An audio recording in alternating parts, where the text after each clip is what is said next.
Welcome to your roundup of the second and final week of COP26. First, an update on current warming trends. On Tuesday, a report by Climate Action Tracker showed that despite efforts to limit global temperature rises to 1.5 degrees, the world is off track. We're currently looking at a potential 2.4 degrees of warming, which is a level the Met Office predict would see 1 billion people affected by fatal heat and humidity. This is based on analysis of current policies rather than the pledges and targets that nations have made, with the CAT commenting that there is a massive credibility, action and commitment gap between what countries are saying they will do and their actions.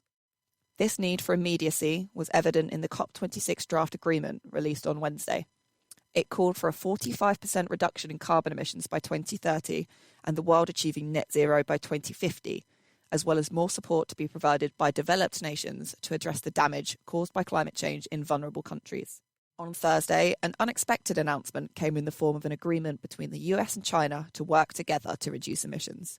These two countries are the largest emitters of carbon dioxide in the world and have long been both rivals and reluctant to make firm commitments. What comes of this agreement remains to be seen, but it's an encouraging first step. How successful has COP26 been?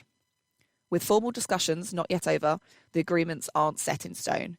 It's now down to individual nations to find a way to deliver on the promises made, and this process will continue over the coming days, weeks, and months.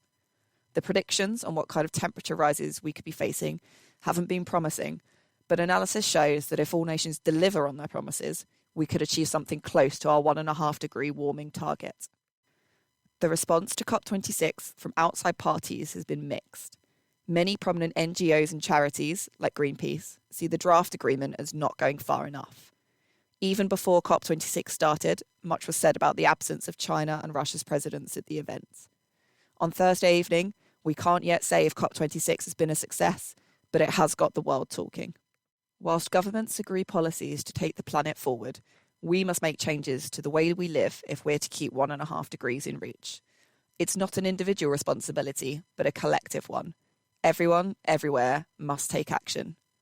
What that action is depends on the lifestyle you already lead, but some places to start could include switching to an electric car, changing to a sustainable energy supplier, reducing meat in your diet, or trying to get friends, family and colleagues on board with these changes too. The talks might be over, but the work begins now.